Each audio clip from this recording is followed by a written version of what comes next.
Halo guys, assalamualaikum warahmatullahi wabarakatuh. Kembali lagi bersama saya di Alvin Channel. Oke, kali ini saya akan mereview sebuah head unit 9 inci ya, dengan merek DHD, tipenya 7001. Oke, nanti saya akan bahas semua ya, isi dari head unit ini, apa saja dan apa kelebihan dari head unit ini. Simak terus videonya ya. Oke guys, jadi head unit ini sudah saya gunakan kurang lebih 1 tahun ya sampai sekarang, dan masih awet. Dan untuk kotaknya contohnya seperti ini bungkusnya, dan untuk paket pembeliannya juga dapat kabel seperti ini. Tapi sayangnya saya sudah tidak punya kotaknya ya, karena sudah terlalu lama, udah hampir setahun, jadi kotaknya sudah hancur ya, sudah dibuang, dan saya tidak menyimpannya lagi. Kurang lebih seperti inilah bentuknya. Oke guys, jadi head unit ini sudah dilengkapi dengan wifi ya, wifi dan fitur mirror link. Oke, mari kita lihat menunya ada apa aja. Di sini menunya ada car setting, file explorer, musik, maps, dan yang lainnya ya. Juga ada Play Store-nya. Jadi head unit ini sudah menggunakan sistem Android ya. Nanti akan saya kupas lagi lebih dalam tentang spesifikasinya. Tapi yang pertama kita bahas dulu tentang menu-menunya. Oke guys, jadi menu di head unit ini sudah sama seperti di HP Android ya pada umumnya, karena sudah memiliki Play Store. Jadi kita bisa install berbagai macam aplikasi yang ada di Play Store seperti YouTube dan yang lainnya. Di sini juga ada menu video ya, tapi untuk menu video yang bawaan dari head unitnya tidak bisa digunakan ya. Jadi saya harus mendownload lagi untuk pemutar videonya menggunakan Play Store tadi ya. Jadi hanya aplikasi video yang tidak bisa digunakan. Dan ada menu telepon, tetapi head unit ini belum dilengkapi dengan SIM card ya, jadi tidak bisa menerima SMS. Ini hanya telepon untuk menu mirror link, bukan menu untuk telepon seperti di HP Android, karena head unit ini belum ada SIM card ya. Ini jadi untuk aplikasi hanya sedikit yang saya install, karena spesifikasinya hanya RAM-nya hanya 1 GB dan untuk ROM-nya hanya 16 GB ya, gigabyte. Jadi hanya bisa menginstal beberapa aplikasi saja. Oke guys, jadi untuk resolusi layarnya ini cukup bagus ya, cukup jernih. Saya juga udah mencobanya untuk melihat video dengan resolusi 4K, dan di head unit ini lancar ya memutar video 4K. Jadi saya rasa resolusi head unit ini sangat baik sekali, sangat jernih. Oh iya, dan untuk harganya, head unit ini dijual sekitar 1.200.000 sampai 1.300.000 ya, tergantung penjualnya. Jadi saya sudah mendownload untuk video resolusi 4K. Mari kita lihat. Ini dia. Seperti inilah tampilannya. Jadi layarnya cukup jernih sekali ya. Dengan harga 1.200.000 kita sudah mendapatkan head unit dengan layar yang sejernih ini. Jadi seperti inilah tampilannya. Ini resolusinya udah yang paling tinggi ya. Jadi tidak ada macet-macet di videonya, tidak ada putus-putus videonya. Lihat, sangat jernih sekali.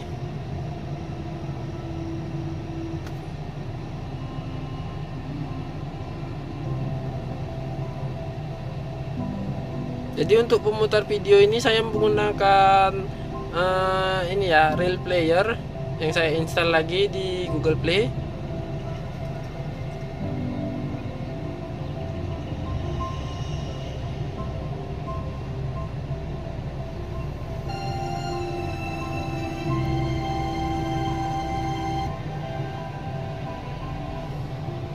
Lihat gambarnya sangat jernih sekali ya. Oke guys, mari kita lanjut.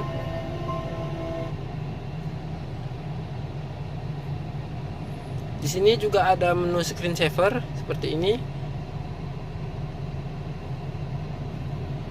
Ini untuk menu screensaver.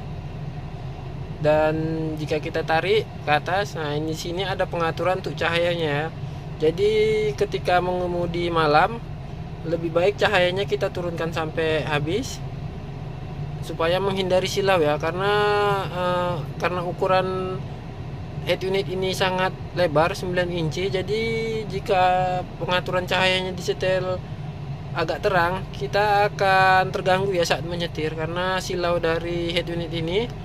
Makanya lebih baik disetel rendah cahayanya. Ini ada untuk penyetelan suara. Di sini ada untuk menu WiFi, print memory, setelan, car setting, dan screen off. Jadi screen off ini sama seperti screensaver ya. Jika kita menghidupkan musik seperti ini, akan saya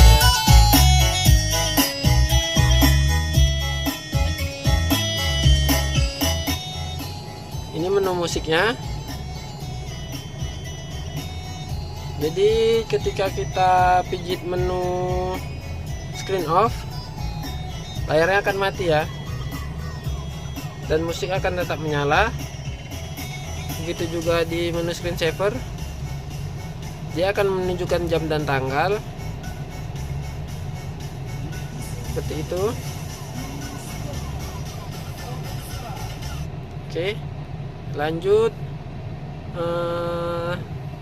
Kita akan bahas spesifikasinya ya. Jadi untuk melihat spesifikasi dari head unit ini, saya sudah mendownload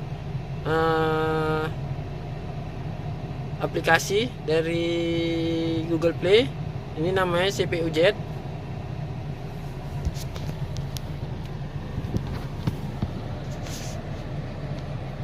Jadi inilah spesifikasinya. Untuk jadi head unit ini menggunakan hardware Allwinner ya. Jadi hardwarenya bukan full punya DHD. Jadi DHD hanya menggunakan merek saja.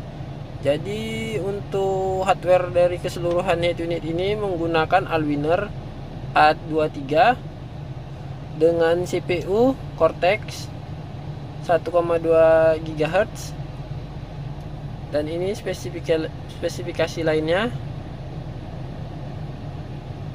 Menggunakan GPU Mali ya, 400 MP. GPU vendornya ARM. Ini untuk modelnya quad-core T3 K2001 NVD dengan manufakturnya Allwinner. Ini sistemnya, jadi dia menggunakan Android version 7 ya, Android 7. Oke, ini keterangan yang lainnya. Oh ya guys, jadi untuk tipe yang Allwinner ini ada sedikit kekurangan ya di head unit ini yang menggunakan tipe Allwinner. Jadi untuk teman-teman yang mau memilih head unit DHD 7001 ini, harap ini ya dipilih, karena tidak semua DHD head unit ini menggunakan versi Android tadi ya, Android 7. Jadi banyak tipenya. Saya mendapatkan yang sistem Androidnya yang versi 7 ya. Jadi banyak versi-versi lainnya dari DHD ini. Jadi jangan sampai salah pilih.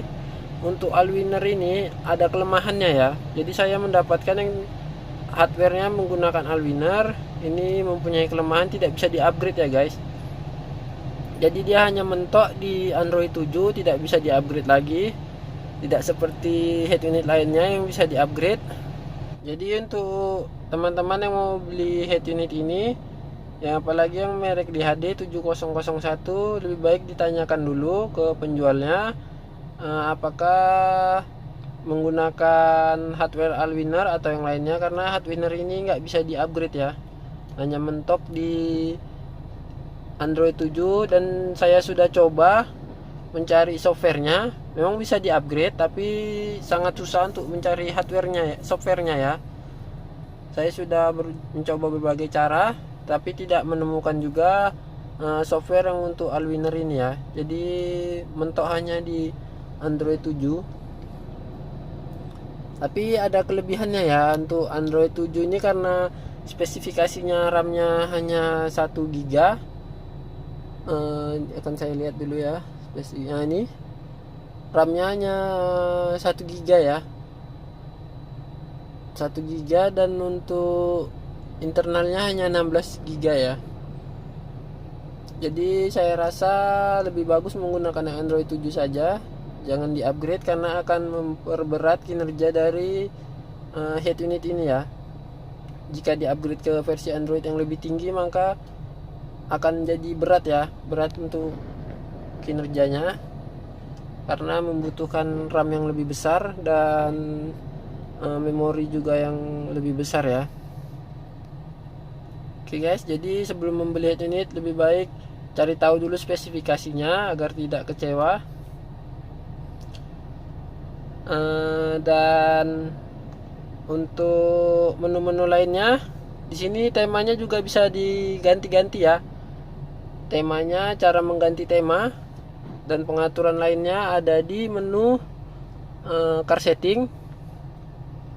Car setting, baru masuk ke menu pengaturan pabrik. Ini.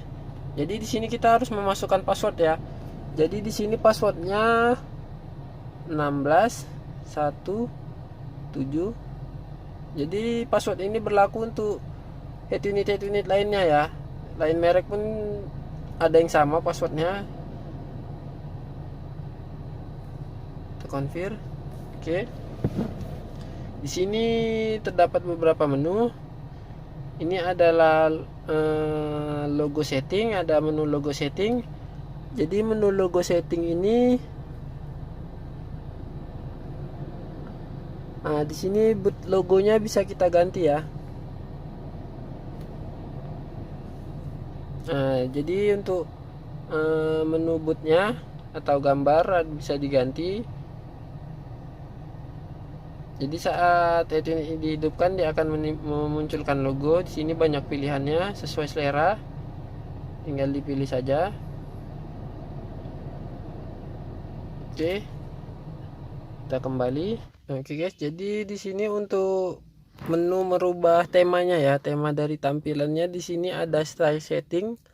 Kita tekan saja style setting. Oke, dan di sini disuruh untuk memasukkan password lagi ya. Jadi password untuk menu style setting ini adalah 11133.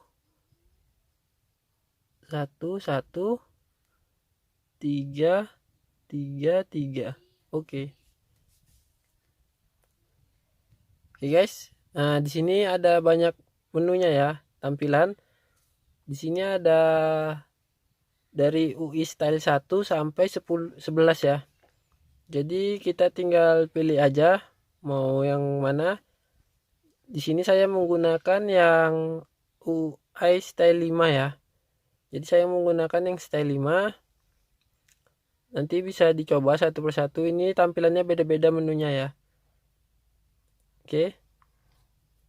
Nanti tinggal pilih aja mau yang di style berapa. Kembali lagi.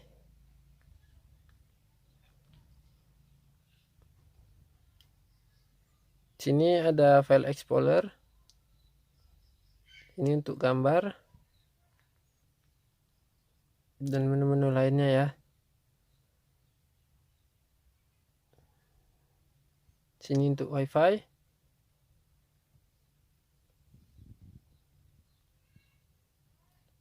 Nah, untuk sekarang ini tidak terhubung ke wifi ya. Jadi saya kembalikan aja. Ini untuk musik.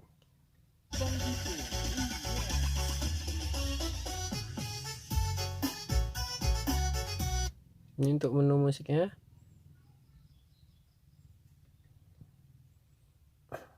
Oh iya guys, ada yang lupa ya satu lagi. Jadi jika ingin menyambungkan handphone dengan head unit ini bisa juga dari Bluetooth ya. Jadi menu Bluetoothnya ada di sini di telepon. Nah, jadi dari sini ya. Jika ingin menyambungkan dari Bluetooth handphone ke head unit ini. Jadi menunya tadi dari telepon tadi ya. Dari telepon. Tinggal ini menu Bluetooth. Nanti di sini akan tampil Bluetooth dari handphone kawan-kawan ya. Tinggal kita konekkan saja.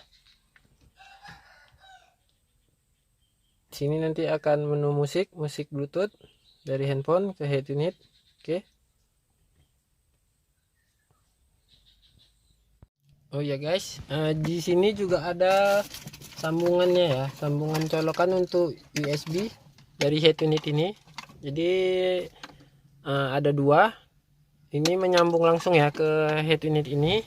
Jadi saya letak di bagian sini supaya tidak mengganggu. Ada dua buah ya untuk colokan USB-nya. Jadi di sini juga untuk kabel untuk menyambungkan ke apa ya, menu mirror link, nyambungkannya jadi nanti dari sini ya. Untuk menu mirror linknya ini sudah saya tancapkan USB untuk musik. Oke guys, mungkin sampai itu aja reviewnya. Jika ada yang kurang jelas bisa ditanyakan di kolom komentar. Oke guys, semoga bermanfaat. Sampai jumpa, bye.